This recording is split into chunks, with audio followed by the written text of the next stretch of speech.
係各位弟兄姊妹，你哋好，我係路德會聖腓力堂嘅李志廣牧師。咁今日呢，就係特別呢，就係呢個片呢，就係為呢3月9號呢，我哋預苦期開始嘅時候呢，第一次嘅星期三嘅靈修啦。咁呢一個靈修呢，今次呢，我哋係會引用呢分享呢，係路加福音嘅第13章31至35節。路加福音第13章31至35節，經文係咁樣記載：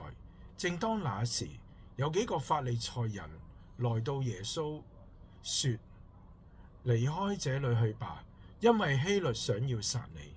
耶穌說：你們去告訴那個狐狸說，今天、明天我趕鬼治病，第3天我的事就成全了。雖然這樣，今天、明天、後天我必須前行，因為先知在耶路撒冷之外喪命是不能的。耶路撒冷啊，耶路撒冷啊，你常殺害先知，又用石頭打死那奉差遣到你這裏來的人。我多次願意聚集你的兒女，好像母雞把小雞聚集在翅膀底下，只是你們不願意。看啊，你們的家成為荒場，留給你們。我告訴你們，從今以後，你們不得再見我，直到你們說奉主名來的是應當稱頌的。喺呢段嘅經文裏邊，我哋咧雖然係31至35節短短嘅5節經文，我哋表面望落去咧，好似咧有啲難明，點解一開始嘅時候法利賽人嚟到反而係嚟到警告或者提醒耶穌咧，話希律想要殺佢咧？跟住又提到耶穌嘅回應啦，跟住咧又講到呢一啲咧我哋好難明白嘅説話，佢咧好似講緊咧係佢要留喺耶路撒冷，唔可以喺耶路撒冷之外喪命。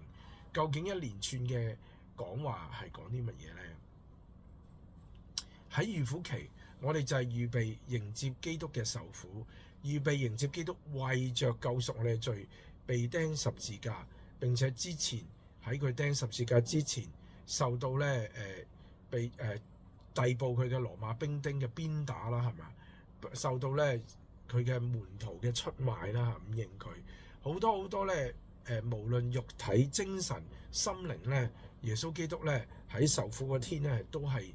承受咗咧非常之慘痛嘅事。喺呢一個嘅受苦期之前，我哋稱為40日嘅預苦期咧，其實就係讓我哋思考基督為我哋受苦，亦都思考咧十字架對我哋嘅人生，對我哋特別基督徒，我哋生命有好多反思嘅地方。今日31至35節其實都係預告咗咧耶穌基督係將要行上十字架嘅道路，亦都預示咗一樣嘢，就係基督要受苦、遇害、被殺害嘅呢一個嘅事實。當然喺呢一章嘅經文裏邊，喺呢幾節裏並冇講到咧耶穌要釘十字架，或者咧佢點樣被人哋咧係殺害，好似冇詳細講到或者預告。但係呢度咧正正咧就係一個好好嘅一個預告預示。而咧開始嘅時候，因為呢個法利賽人咧嚟到警告耶穌，咁究竟佢哋係真心警告啊，定係咧善意咧？其實好難講。不過法利賽人好多時佢哋都係同耶穌作對，因為咧佢哋唔接受耶穌就係彌賽亞，佢哋亦都唔相信耶穌係彌賽亞，甚至唔相信耶穌係來自上帝，以至到咧佢哋咧係不斷嘅去咧挑戰耶穌啦，去攻擊耶穌嘅。咁所以咧，可能喺呢度嘅時候，呢啲嘅法利賽人可能咧係想借知道希律想殺耶穌嘅呢個消息，又或者咧希律有呢啲嘅諗法嘅時候，走嚟咧警告耶穌，亦都咧好希望借呢個機會咧，希望耶穌咧遠離佢哋嘅呢一班嘅法利賽人，呢班宗教人士嘅勢力範圍。但係耶穌反而就係話俾你聽，講翻耶穌所做嘅事，耶穌醫病趕鬼嘅事。但係咧，佢又暗示咗樣嘢喎，我第三天我嘅事就成全咗啦。其實呢度會唔會係個暗示耶穌咧被釘十字架之後3天復活咧？雖然呢度好似亦都冇講到復活，但係呢度隱約佢提到第3天，跟住佢話耶穌提到今天、明天、後天，我要繼續向前行，因為先知在耶路撒冷之外喪命是不能的。其實就正正咧就係耶穌基督亦都咧係預告咗自己咧將要咧係被捉去喺呢一個嘅被大祭司啊，被嗰啲嘅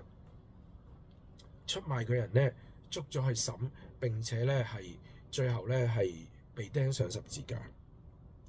所以耶穌講一句説話，佢話先知在耶路撒冷之外喪命是不能的。當然啦，喺呢一度耶穌點解話自己係先知啊？又唔話自己係神嘅兒子咧？咁嗱，因為咧喺公元前200年開始咧，其實猶太人咧對於彌賽亞、默西亞呢個身份咧，佢哋認為咧彌賽亞咧係有3個身份，就係先知、祭司同埋君王。先知、祭司同埋君王喺好多我哋今日叫次經或者偽經裏邊嘅記載咧，都會有咁嘅描述呢個彌賽亞嘅身份嘅。咁所以咧喺猶太人咧，佢哋普遍個觀念咧，就知道彌賽亞咧佢係帶有先知、帶有呢個祭司同埋咧呢一個嘅王嘅身份啊，君王嘅身份 ，the priest, the prophets and the king。咁所以咧，佢喺呢度佢用緊講緊俾班猶太人聽或者法利賽人聽，佢以一個先知嘅身份。耶穌係帶有先知嘅身份，當然佢係神嘅兒子，但係佢嘅宣告佢所講嘅嘢，亦都咧係有做緊先知嘅工作，就正正係猶太人所期望嗰個彌賽亞嗰3個身份嘅其中一個身份。而34節就正正咧。佢亦都咧，耶穌基督咧係提述翻，讓呢一班嘅好熟聖經嘅法利賽人會諗起喺舊約嘅時代，先知耶利米就係咧被一班猶太人咧，當佢哋去到埃及嘅被擄之後啊，佢哋咧就將耶利米咧用石頭打死喺曠野度。呢一啲咧都係咧正正咧喺歷史上發生咗，猶太人好熟悉嘅故事。耶穌再一次提翻出嚟講，佢話提醒翻俾當時嗰班嘅猶太人知，嗰班法利賽人知，其實你哋係時常殺害先知嘅。跟住咧就提到用多次嘅聚集佢哋，但係佢哋都拒絕，就係話咧由舊約嘅時代一路去到新約嘅時代，佢哋都係拒絕上帝。雖然咧佢哋喺回歸被擄歸回喺公元前520年、530年左右嘅時候，呢一個以斯拉係重建聖殿嘅時候，佢哋曾經有個短暫嘅復興嚇，可以咁講。對於呢一個嘅一神信仰尊奉耶和華一為上帝嘅信仰，係喺嗰段時候咧係推升過。但係好多時佢哋都依然咧係佢哋對上帝個敬畏啊，或者咧佢哋嗰種嘅跟從啊，嗰種嘅侍奉嘅心並唔係咧貫徹始終嘅。佢哋咧都唔係完完全全嘅。咁去到當然啦，到基督降生嘅時候，呢一批嘅法利賽人或者當時好多嘅猶太人宗教領袖，其實佢哋拒絕耶穌，拒絕呢位真神，呢位上帝嘅兒子道成肉身嚟到世間，拒絕佢係拯救者，亦都拒絕佢所講嘅，佢所教導嘅。於是耶穌喺呢度用34節，用呢一個咁嘅寫作嚟到去再一次嘅去提醒，去話翻俾你哋。跟住最後亦都可以講係一個對於猶太人將要面對嘅審判啊，當時啊，或者將要佢哋面對嗰個嘅毀滅，就係咧70年之後被咧呢個羅馬帝國啊耶路撒冷被毀，係一個嘅預告。因為35節話：看啦，你們的家成為荒場，留給你們。我告訴你們，從今以後，你們不得再見我，直等到你們說奉主名來的是應當稱頌的。呢個係詩篇118篇嘅引述下，耶穌係用詩篇118篇奉主名來的是應當稱頌的。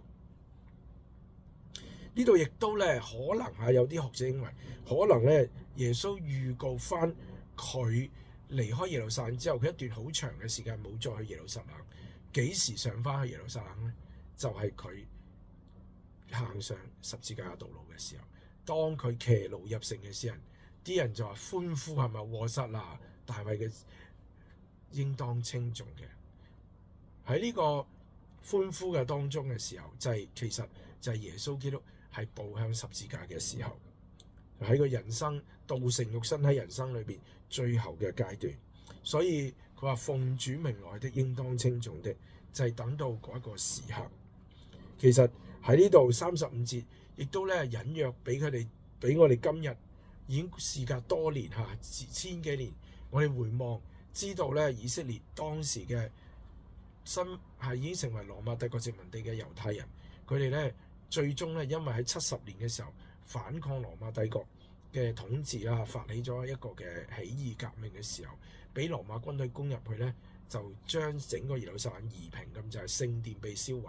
而咧，佢哋嘅依派猶太人亦都再一次咧，亦都係流離失所啦，被擄走。咁當然今日好似咧，耶穌並冇好直接咁將會發生嘅事件好直接講出嚟，而係用一個文學寫作嘅手法去講出呢一啲嘅將會發生嘅事，亦都指出當時猶太人佢哋嗰種嘅對上帝嘅道啦，對耶穌基督呢一位獨生永生上帝兒子嗰種嘅抗拒啦等等咧，係刻畫出嚟。其實各位弟兄姊妹基督徒，其實會唔會我哋嘅人生，我哋好熟聖經，我哋返咗教會好耐，我哋咧甚至可能咧有進修過神學，我哋係教會嘅領袖等等等等，但係我哋會唔會都好似班法利賽人一樣？我哋覺得自己好熟聖經，我哋覺得自己好清楚上帝嘅話語，我哋返咗教會好多年，聽咗好多講道，睇咗好多屬靈嘅書，甚至上埋神學啦。我哋以為識好多，以至到其實我哋有冇真真正正去真係去打開耳朵，謙卑去聆聽上帝嘅話語呢？我哋有冇深思到究竟每一句上帝嘅話語同我哋講嘅時候，當你睇聖經聽到嘅時候，對我哋係有好多嘅提醒呢？或者甚至呢係去讓我哋知道自己係行錯咗呢？或者我哋咧行遠咗上帝呢？甚至乎我哋會唔會好似班當時嘅法利賽人，當時嘅宗教領袖，其實我哋都自以為是咧，係心驕氣傲，以至咧聽唔落咧耶穌基督喺昔日當時所講嘅嘢。同樣今日我哋會唔會都聽唔落上帝對我哋講嘅説話，以至到咧我哋表面好似聽咗，但係我內心完全嘅冇去思考，亦都咧冇真係聽入去。盼望咧我哋喺呢個預苦期裏邊，我哋咧真係去認真嘅去思考上帝嘅話語，認真嘅讓上帝嘅話語咧係喺我哋裏邊，讓我哋咧係被佢嚟到改變。更加要思考就係主耶穌基督為我哋死，為釘十字架，大恩與大愛，佢嘅救贖係佢白白嘅犧牲，就係為咗我哋嘅罪。讓我哋咧喺呢段日子，亦都思考，亦都咧去反思。如果我哋有好多我哋隱藏咗嘅罪，隱藏咗好多得罪上帝嘅地方，讓我哋都安靜落嚟，嚟到上帝嘅面前，尋求佢嘅恩典、憐憫同埋赦免嘅。喺今個預苦期裏邊，盼望我哋咧都唔係行禮如儀，而係認真咁思考主耶穌基督為我哋死、為我哋釘十字架嘅大恩與大愛，亦都讓我哋有個謙卑嘅心，繼續去聆聽去上帝嘅話語，繼續學習上帝嘅話語。縱使可能嗰啲經文或者咧嗰篇道，你話我都聽過啦，或者咧我都睇過好多次啦，或者咧好多書都有講過，但係讓我哋咧，哪怕有一個唔好覺得重複，唔好覺得咧以為好熟，讓我哋幫助我哋，求聖靈幫助我哋打開心去聽，去重溫上帝嘅話語，好叫我哋咧再一次被上帝嘅話語擲醒，俾上帝嘅話語光照，以至到咧我哋繼續嘅行喺天路裏邊，而唔係咧越走越遠。懇求恩主咧賜福保守我哋眾弟兄姊妹。祝各位喺弟兄姊妹咧嚟緊嘅歲月咧更加嘅我哋依靠我哋嘅主，仰望我哋主。多謝大家收看今日嘅呢一個嘅預苦期嘅靈修，願主賜福各位弟兄姊妹，阿們。